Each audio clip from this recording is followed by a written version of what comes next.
Hello everyone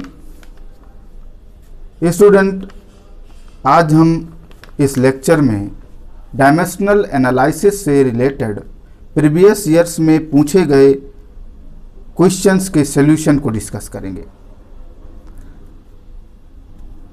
पहला question लेते हैं जो AIPMT 2001 में ये पूछा गया था। क्वेश्चन में ये कहा गया है कि if the energy capital E equal to capital G power P, H power small q, C power small r, where capital G is the universal gravitational constant, small h is the Planck's constant, small c is the speed of light, then the values of p, q and r are respectively। तो p, q, r की values को आपको बताना है। तो इस का solution देखते हैं।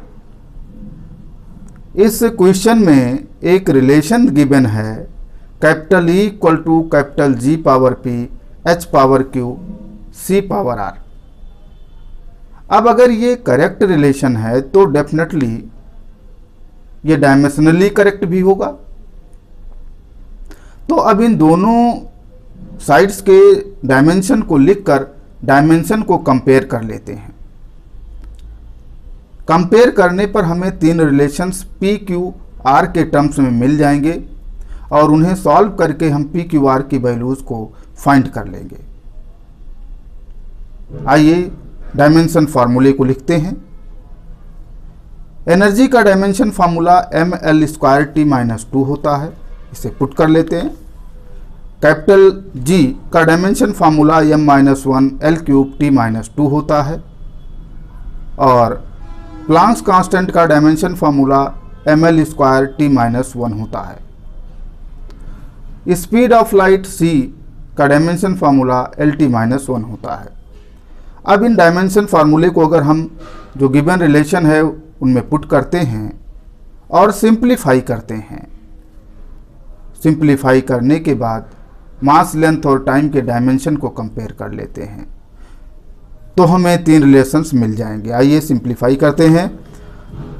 राइट साइड को सिंप्लीफाई करने पर मास का डायमेंशन -p + q आता है, लेंथ का डायमेंशन 3p + 2q + r आ रहा है और t के डायमेंशन को सॉल्व करने पर -2p - q - r आ रहा है। अब डायमेंशन को कंपेयर कर लेते हैं। मास का डायमेंशन राइट साइड में -p + q है, लेफ्ट साइड में 1 है, तो -p + q = 1, एक रिलेशन ये आ गया।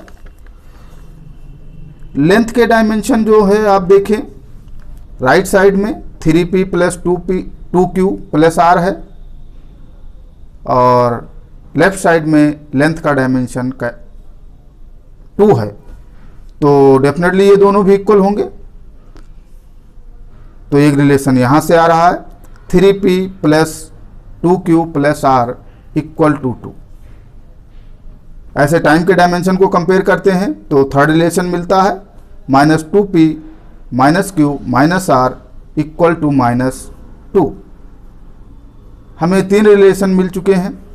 अब इन तीनों रिलेशंस को अगर हम ऐड कर लेते हैं तो ऐड करने पर आप देखें तो मिल रहा है 2q = 1। आप इन तीनों रिलेशंस को अगर ऐड करते हो तो आपको मिलेगा 2q = 1। इसे सिंप्लीफाई करने पर q की वैल्यू हमें मिल जा रही है, q = 1/2 आ रहा है। अब q की वैल्यू को अगर हम इक्वेशन 1 में पुट करते हैं तो वहाँ से सिंप्लीफाई करने पर p की वैल्यू मिल जाएगी, p = -1/2। और p और q की वैल्यूज़ को अगर आप इक्वेशन 3 में पुट करते हो तो आपको यहाँ से r की वैल्यू अटेन होगी। r की वैल्यू सिंप्लीफाई करने पर आ रही है 5/2। तो इस तरीके से आपको p की वैल्यू -1/2, q की वैल्यू 1/2 और r की वैल्यू 5/2 अटेन हो गई है, जो ऑप्शन 1 से मैच करता है। तो अब आपका ऑप्शन 1 करेक्ट है। सेकंड क्वेश्चन लेते हैं, एम्स 2001 का है। इसमें ये क्वेश्चन बहुत ही इजी है। कहा गया है which of the following pairs does not have similar dimension. किस पेयर्स के डायमेंशन सिमिलर नहीं है। तो ऑप्शन फर्स्ट में कहा गया tension and surface tension, second में कहा गया है स्ट्रेस एंड प्रेशर, और थर्ड में planks constant and angular momentum, और लास्ट ऑप्शन में कहा गया है एंगल एंड स्ट्रेन। तो जैसा कि आप जानते हैं टेंशन का डायमेंशन फार्मूला वही होता है जो फोर्स का होता है, MLT-2, और सरफेस टेंशन का जो डायमेंशन फार्मूला होता है वो MT-2 होता है। तो इन दोनों के डायमेंशन फार्मूले तो डिफरेंट हैं। तो ऑप्शन तो मिल चुका है, फर्स्ट ऑप्शन ही करेक्ट ऑप्शन है। लेकिन आइए और ऑप्शन को भी डिस्कस कर लेते हैं। सेकंड ऑप्शन में कहा गया स्ट्रेस एंड प्रेशर। स्ट्रेस और प्रेशर दोनों के डायमेंशन सेम होते हैं और इन दोनों का डायमेंशन होता है वही जो प्रेशर का होता है, और प्रेशर का डायमेंशन ML-1T-2 होता है। तो थर्ड ऑप्शन को देखते हैं। थर्ड ऑप्शन में कहा गया है Planck's constant and angular momentum, इन दोनों के भी डायमेंशन सेम होते हैं और इनका डायमेंशन होता है ML2T-1। लास्ट ऑप्शन में कहा गया है एंगल और स्ट्रेन। ये दोनों ही क्वांटिटीज डायमेंशन लेस क्वांटिटीज हैं। इनका डायमेंशन अगर आप लिखेंगे भी तो M0, L0, T0 होगा। तो इन दोनों के भी कह सकते हो सिमिलर है, डायमेंशन लेस है। तो इस सेकंड क्वेश्चन का जो करेक्ट ऑप्शन है वो है फर्स्ट। थर्ड क्वेश्चन देखते हैं। थर्ड क्वेश्चन है AIPMT 2005 में ये पूछा गया था। अच्छा क्वेश्चन है ये। इसमें यह कहा गया है कि the ratio of dimension of Planck's constant and that of moment of inertia is the dimension of. Planck's constant और मोमेंट ऑफ इनर्शिया का अगर आप रेशियो फाइंड करते हो तो जो अटेन होगा उसका डायमेंशन किससे मैच करेगा। ऑप्शन दे रखा है। फर्स्ट ऑप्शन है velocity, second angular momentum, third time और लास्ट ऑप्शन है फ्रीक्वेंसी। इस क्वेश्चन को स्टूडेंट्स आप दो मेथड से सॉल्व कर सकते हो। हम पहले मेथड्स को देखते हैं। अगर आपको पहले से ही सभी प्लैंक्स कांस्टेंट और मोमेंट ऑफ इनर्शिया सबके डायमेंशन फार्मूले आपको लर्न हैं तो ये मेथड काफ़ी इजी पड़ेगा। डायमेंशन फार्मूला जो है प्लैंक्स कांस्टेंट का ML2T-1 होता है और मोमेंट ऑफ इनर्शिया का ML² होता है। तो अगर आप प्लैंक्स कांस्टेंट H और मोमेंट ऑफ इनर्शिया इनके रेशियो का अगर आप डायमेंशन फार्मूला सॉल्व करते हो तो आप देखेंगे कि ये जो हमें अटेन होगा वो T-1 अटेन होता है। T-1 फ्रीक्वेंसी का डायमेंशन फार्मूला है। तो यहाँ से क्लियर हो रहा है कि प्लैंक्स कांस्टेंट और मोमेंट ऑफ इनर्शिया का जो रेशियो होगा वो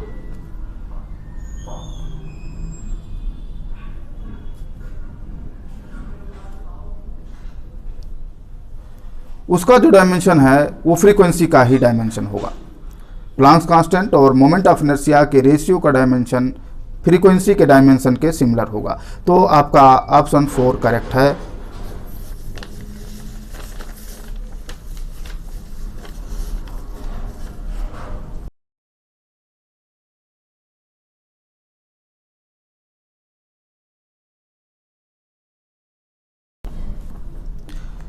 नेक्स्ट क्वेश्चन है AIPMT 2010 का।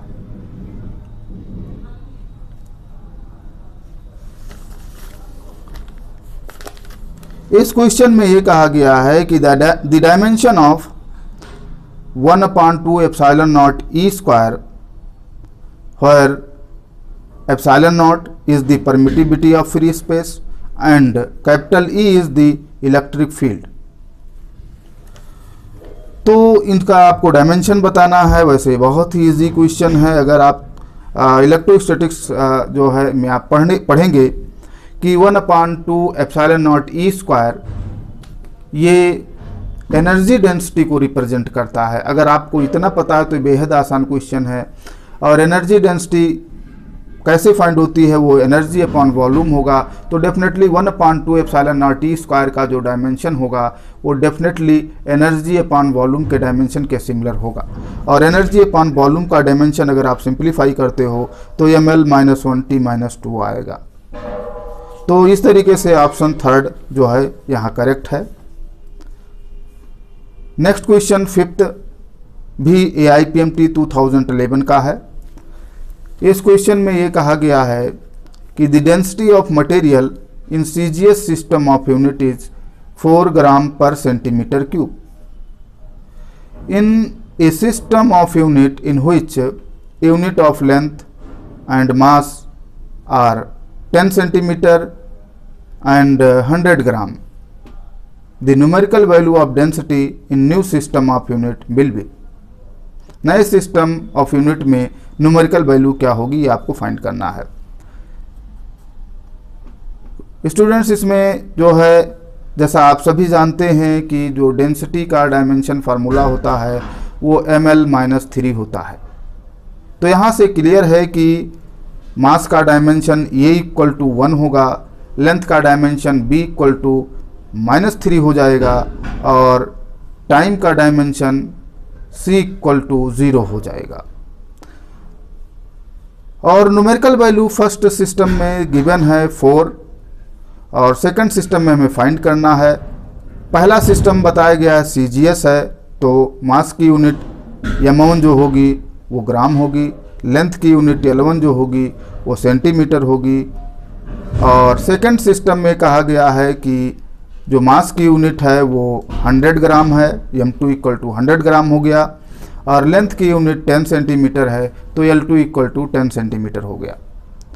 तो अब अगर हम फार्मूला अप्लाई करते हैं N2 = N1 into m1/m2 whole power A into L1/L2 whole power B into T1/T2 whole power C, इस फार्मूले को अगर हम अप्लाई करते हैं और इसमें सारी वैल्यूज़ को पुट करते हैं तो यहाँ पर सिंप्लीफाई करते हैं तो यहाँ सारी वैल्यूज़ अगर पुट करते हैं m1 के प्लेस पर ग्राम, m2 के प्लेस पर 100 ग्राम और L1 के प्लेस पर सेंटीमीटर और L2 के प्लेस पर 10 सेंटीमीटर। हाँ, यहाँ पर टाइम का डायमेंशन 0 है तो T1/T2 का पावर जब आप 0 करेंगे तो ये 1 हो जाएगा। अब आप अगर इसे सिंप्लीफाई कर लेते हो तो ये आता है 40। ABC और m1 m2 L1 L2 इन सब की वैल्यूज़ को अगर आप पुट करते हो तो ये आएगा 40। तो इस तरीके से ऑप्शन 3 करेक्ट है।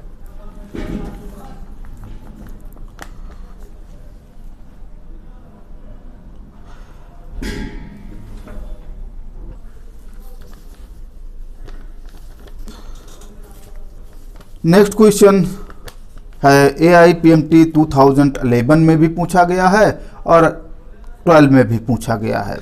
इसमें कहा गया है the dimension of μ0 ε0 whole power -1/2 r। इसका आपको डायमेंशन बताना है।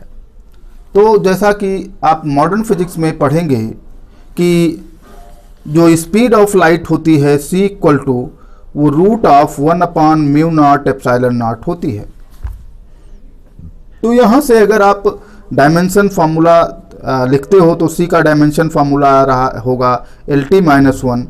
और तो यहाँ से आप देख रहे हैं कि जो डायमेंशन फार्मूला μ0 ε0 का होल पावर -1/2 का अटेन हो रहा है वो LT - 1 ही अटेन हो रहा है। तो इससे देख रहे हैं आपका जो ऑप्शन है वो थर्ड करेक्ट है। Option third is correct. Next question 7 है, ये AIPMT 2014 में पूछा गया था। अच्छा क्वेश्चन है ये।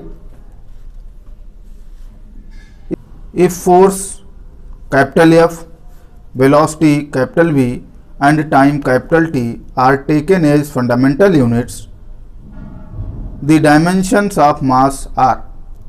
आपको डायमेंशन फार्मूला बताना है मास का क्या होगा। स्टूडेंट्स, फोर्स का जो डायमेंशन फार्मूला होता है वो MLT-2 होता है, और जैसा आप जानते हो वेलोसिटी का डायमेंशन फार्मूला LT-1 होता है। तो अगर आप फोर्स के डायमेंशन फार्मूले को अगर आप डिवाइड कर दें वेलोसिटी के डायमेंशन फार्मूले से, तो ऐसे सिचुएशन में आपको जो मिलेगा वो MT-1 मिल रहा है। इसे अगर आप सिंप्लीफाई कर लो तो आपको मास का डायमेंशन फार्मूला यहाँ से मिल जाएगा, m equal to FV-1 capital T। ये आ गया मास का डायमेंशन फार्मूला। अब आप देख रहे हैं कि FV-1T ये फोर्थ ऑप्शन में है, तो इस तरीके से आपका जो फोर्थ ऑप्शन है वो करेक्ट है। 8वां क्वेश्चन है, नीट 2016 में पूछा गया था। क्वेश्चन है Planck's constant small h, speed of light in vacuum small c and gravitational constant capital G are 3 fundamental constants. Which of the following combination of these has the dimension of length. और ये 4 options आपको given हैं। आइए इसका solution देखते हैं। Modern physics में आप पढ़ेंगे एनर्जी इक्वल टू hc/λ होती है। अब अगर हम इस फार्मूले का यूज करके एनर्जी का डायमेंशन फार्मूला फाइंड करते हैं तो E का डायमेंशन फार्मूला जो आएगा वो आएगा hc/L। वेव लेंथ टाइप का उसका डायमेंशन फार्मूला कैपिटल L होगा। यहाँ हमें एक इक्वेशन मिल गया। अब हम एनर्जी का डायमेंशन फार्मूला मैकेनिक्स से सॉल्व करते हैं। एनर्जी वर्क टाइप है, वर्क का डायमेंशन फार्मूला जो होगा वही एनर्जी का भी होता है। और आप जानते हो work equal to force into displacement होता है। तो यहां से आप एनर्जी का डायमेंशन फार्मूला फाइंड आउट कर सकते हो। यहां से एनर्जी का डायमेंशन फार्मूला आएगा फोर्स इनटू डिस्प्लेसमेंट का डायमेंशन फार्मूला। तो फोर्स का तो जैसा आप जानते हो न्यूटन्स लॉ ऑफ ग्रेविटेशन में F equal to capital G m/r² होता है। अगर हम इसे यहाँ पुट करते हैं तो हमें एनर्जी का डायमेंशन फार्मूला जो मिलेगा वो dimension formula of G m/r² into dimension formula of displacement. अब डायमेंशन फार्मूला डिस्प्लेसमेंट का कैपिटल L होता है और m/m2 दोनों ही मासेस हैं, तो इनके प्रोडक्ट का डायमेंशन फार्मूला वही होगा जो मास के स्क्वायर का डायमेंशन फार्मूला होगा। तो यहाँ से इसे अगर सिंप्लीफाई करते हैं तो एनर्जी का डायमेंशन फार्मूला जो हमें अटेन हो रहा है वो मिल रहा है कैपिटल G m²/L। ये इक्वेशन सेकंड हो गया। अब फिर से एक बार मॉडर्न फिजिक्स में चलते हैं। मॉडर्न फिजिक्स में अब आप पढ़ेंगे कि मोमेंटम जो होता है वो h/λ होता है। यहां से अगर हम मोमेंटम का डायमेंशन फार्मूला लिखते हैं तो मोमेंटम का डायमेंशन फार्मूला तो वही होता है जो मास और वेलोसिटी के प्रोडक्ट का डायमेंशन फार्मूला होता है। यहाँ वेलोसिटी स्पीड ऑफ लाइट की बात की गई है, तो यहाँ पर और उसे में फंडामेंटल कंसिडर करना है तो हम P के डायमेंशन फार्मूले को लिख सकते हैं m/c और h तो प्लैंक्स कांस्टेंट है, उसी के टर्म्स में अटेन करना है तो उसको जैसा वैसा रहने देते हैं। और वेव लेंथ का डायमेंशन फार्मूला कैपिटल L है। तो इस तरीके से हमें एक और रिलेशन मिल रहा है capital m/c equal to h/L। अब इसे अगर सिंप्लीफाई करते हैं तो डायमेंशन फार्मूला हमें कैपिटल M का फाइंड आउट हो जा रहा है, capital M equal to h/Cl। ये इक्वेशन थर्ड हो गया। अब इक्वेशन फर्स्ट और सेकंड को अगर आप कंपेयर कर दें तो एक रिलेशन आपको फिर से मिलेगा। कंपेयर करते हैं hc/L इक्वल टू Gm²/L। तो यहाँ आप देखें तो कैपिटल L तो कैंसिल हो जाएगा, फिर तो आपको hc इक्वल टू Gm² मिलेगा। इसे हम इक्वेशन 4 कर देते हैं। अब इक्वेशन 4 में अगर हम m की वैल्यू इक्वेशन थर्ड से पुट कर दें इक्वेशन 4 में कैपिटल एम की वैल्यू इक्वेशन थर्ड से अगर हम पुट करते हैं तो यहाँ और फिर सिंप्लीफाई कर लेते हैं तो फिर यल की वैल्यू हमें अटेन हो जाएगी। आइए देखते हैं। इक्वेशन 4 में वैल्यू रखते हैं एम की, तो इक्वेशन 4 का अगर लेफ्ट साइड देखें तो एच सी है, तो जैसा था वैसे ही रहेगा। और कैपिटल जी एम स्क्वायर की जगह पर आप इसे एम की जगह पर पुट कर देंगे, तो इसे सिंप्लीफाई करेंगे तो यहाँ से आ रहा है L equal to root of H G upon C का पावर 3/2। तो इस तरीके से आपको जो इक्वेशन थर्ड है, जो ऑप्शन थर्ड है वो करेक्ट होगा।